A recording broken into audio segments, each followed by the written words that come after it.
Whatever you do, either stay till story 3, or if you get bored during this video, skip to story 3, because what that story contains is a 1 of 1000 twist. And also there's a video that kind of explains and kind of shows you some of the realizations of what happened. But before we begin, if true crime stories intrigues your interest, then I would highly suggest you subscribe to my YouTube channel, as that's all I do, and I upload once a week. But with all that being said, let's begin.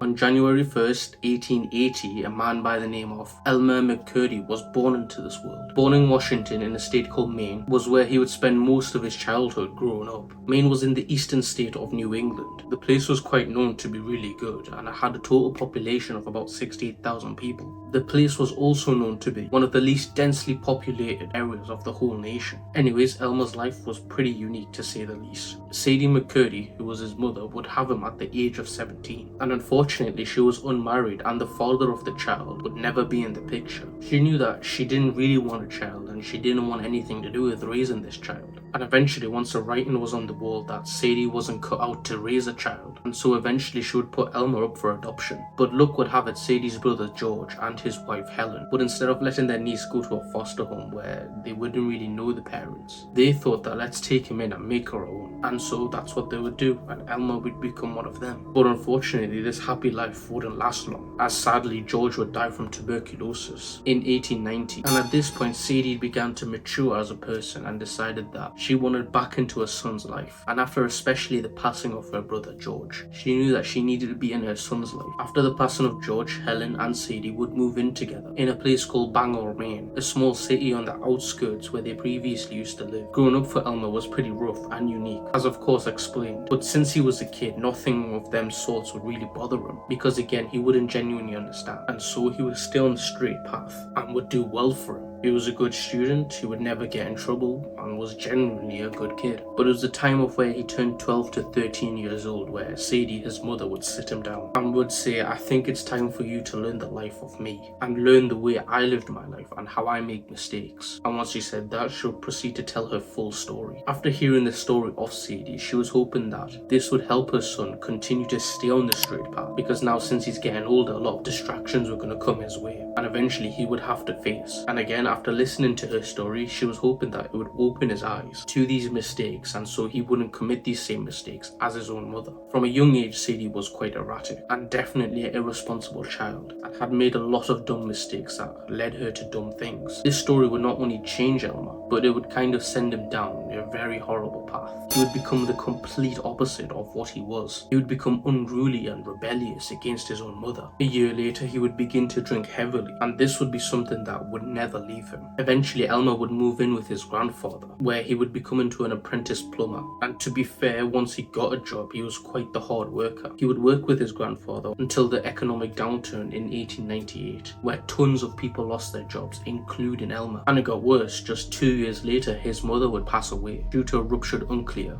And just 2 months later, his grandfather would die of Bright's disease, which if you don't know, it's just a kidney disease. Shortly after his grandfather's death, Elmer left Maine and began drifting around the United States, mainly the east side of the United States, and would pick up various jobs as a plumber, as a lead miner, but he was unable to hold these jobs for an extended amount of time because of his drinking habits and just the sheer amount of alcohol he would consume. And of course, since his mother and his grandfather passed away, his drinking habits would only become bigger. And eventually in 1907, he would join the US Army, where he would go on to operate for machine guns, and he was trained to use nitroglycerin for demolition purposes. But 3 years later, he was honorably discharged for some medical reason. Now, following this charge, Elmer didn't really know what to do with his life, and this is where he would go down the route of committing crime, well, mainly robbery. He would go on to commit various crimes, but it would be on October 4th, 1911, where his last crime was committed. A man who was walking into a production for a movie, to be more specific, the $6 Million Man, and well, they were filming an episode of the show, hence why the man was there. And this man, as he was walking and checking if everything's in place, he would see a mannequin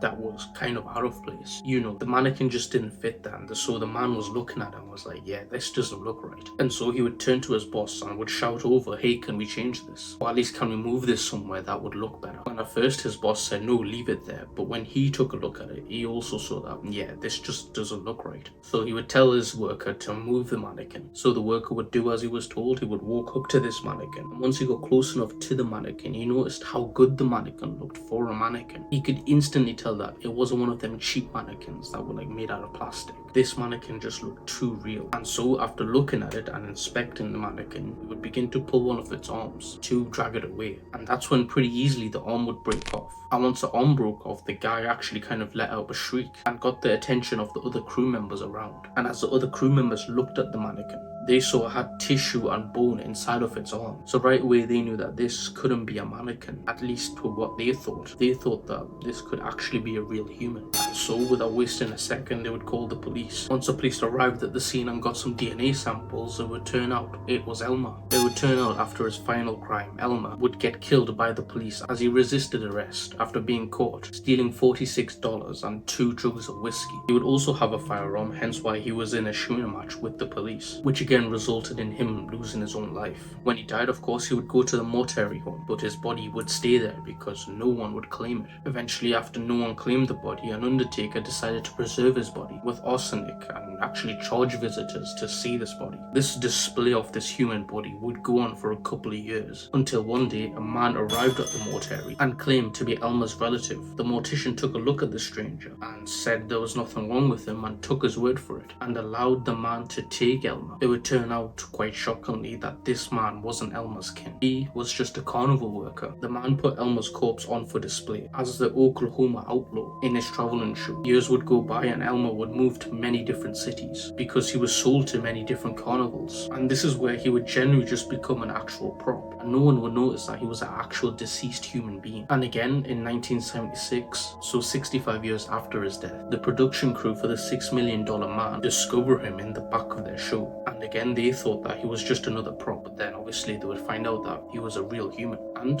they would actually send him back home, where he would finally be buried in Githin, Oklahoma on April 22nd, 1977.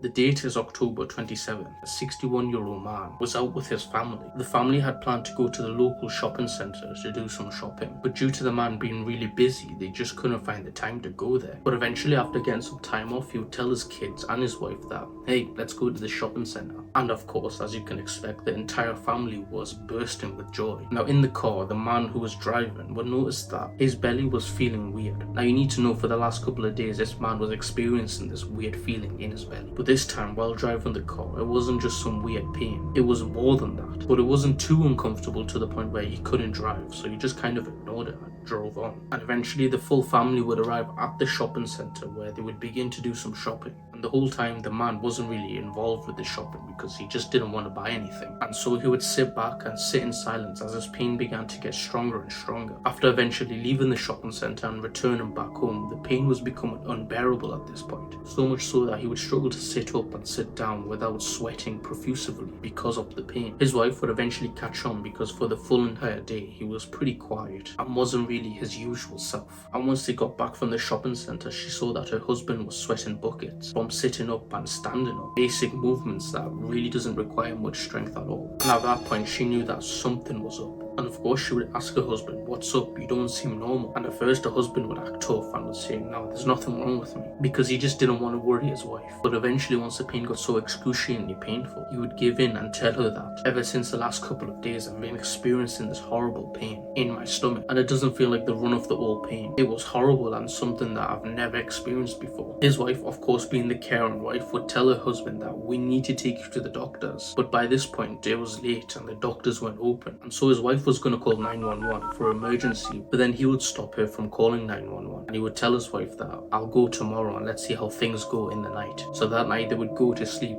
Well, I mean, the wife would go to sleep because the man would not get a single second of sleep, again due to the excruciating pain. And the next morning would arrive, and straight away the family would go to the hospital. There, the man would be diagnosed with abdominal illness. What illness it wasn't really specified, but whatever it was required immediate surgery. So after a while of getting prepared, the family would accept all the documents, and the man would receive surgery. The man would be issued out to his room. His wife, his kids would of course came rushing into the room and would gather around him. But it was once they opened the door to the room, they noticed that their dad/husband just seemed off. They couldn't exactly put a finger on what it was that seemed off about the dad or husband, but they could tell that it was probably his demeanor. But whatever it was, again, they couldn't put a finger on it, but they knew it was off. But of course, they would ask you usual questions that any person would ask after a person just came out of surgery, such as how are you and how you feel, etc. And the man, who was usually quite cheerful and energetic, would tell his family in a flat tone that, yeah, I'm fine and I feel good. But it would be the way that he said this would really worry his family, because again, he was an energetic and happy guy, and no matter what the circumstances was, he was energetic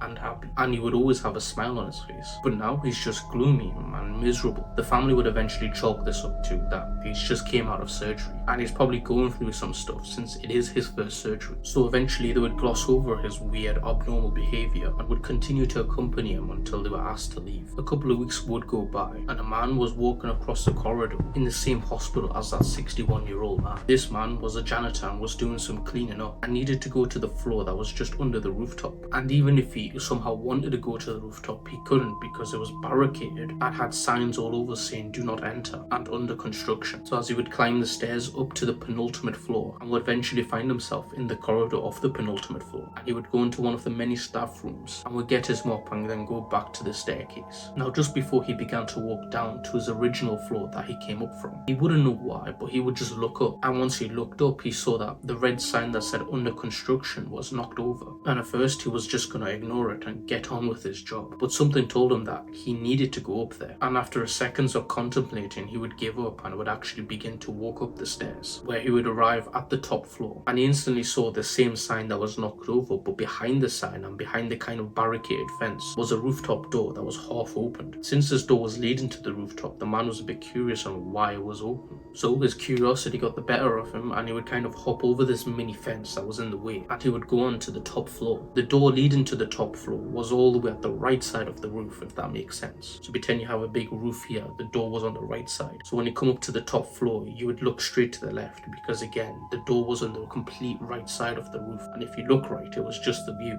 So as the man opened the door fully and turned his head to the left, he would begin to scream. What that man saw was that same 61-year-old man from a couple of weeks ago on the rooftop, deceased. Now you're probably thinking that he just wandered up there and somehow no one was looking, but this is where it gets quite interesting. The man had been there for at least 2 weeks and had gone missing on the same day of his surgery. On the day of the surgery and the time where his family was told to leave, a nurse would come into his room and begin to take his heart rate, blood pressure, etc. And when she wanted to write these things down on the board, she noticed that her pen stopped working. So she would leave the room and would go and get a pen, which where the pens were just only a couple of rooms away, and approximately would take her about 3 minutes to get there, get a pen, and then come back. And once she came back, she entered the room and saw that the man wasn't there anymore. Of course, panicked, she would begin to call out the man's name, because that first of all, he shouldn't be walking in the first place because he's just came out of surgery. And of course, next of all, he's gone somewhere without telling anybody. After a while of calling, she would begin to attract the attention of all the other doctors and nurses, who had also begun to help her search for him. But after a while of searching everywhere,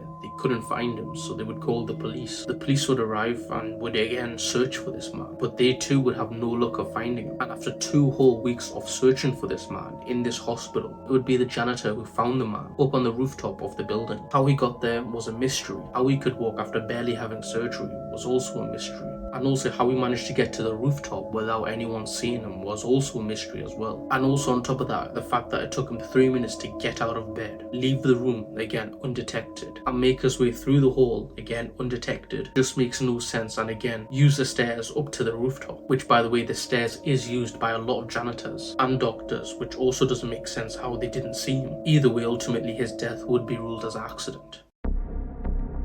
A woman by the name of Bella was sitting on her couch. Bella, a 76-year-old woman that lived a peaceful life and had been living this peaceful life for many years, in her house where she was relaxing in her living room and reading the newspaper. Along with her was a couple of her children that were all grown up and scattered in different parts of her small house. The family lived in Ecuador, specifically the city called Babahoyo. Babahoyo was one of the biggest cities in Ecuador and was home to thousands of people, along with that having one of the best geological locations, since every day more than 25,000 cars, buses, trailers and trucks pass through the city, encouraging more visitors from the neighbouring countries and from the neighbouring cities to visit this place. Anyways, while reading the newspaper, Bella began to kind of feel dizzy. She wasn't sure why, but she tried to ignore this feeling until it was so bad that she genuinely couldn't even read the paper in front of her. So trying not to overreact, she would call one of her daughters in the living room and would ask her that, can you get me a cool glass of water? Because in her mind she thought that she was just dehydrated and that is why she was dizzy. And so a couple of seconds later the daughter would come back into the room with a glass of cold water. After drinking it she would feel quite better, but then just 20 minutes later she would begin to feel the dizziness again.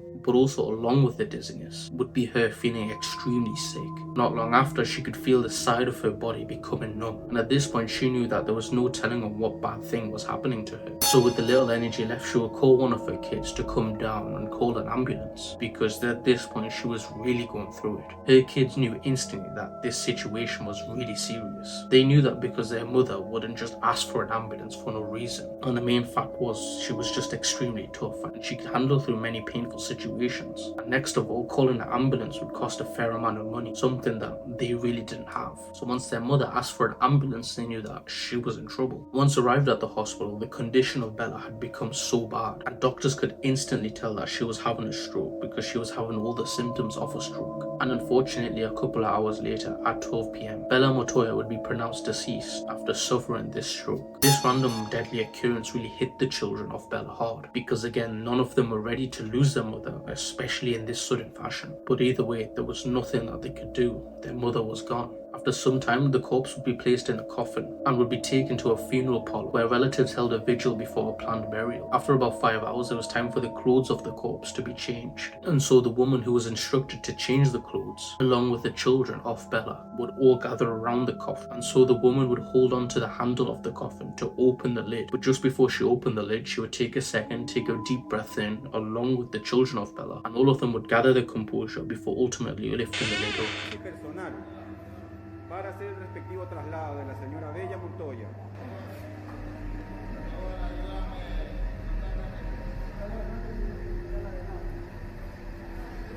Increíble, le habían dado por movilizado. Se han hecho presentes y están aquí colaborando con la emergencia.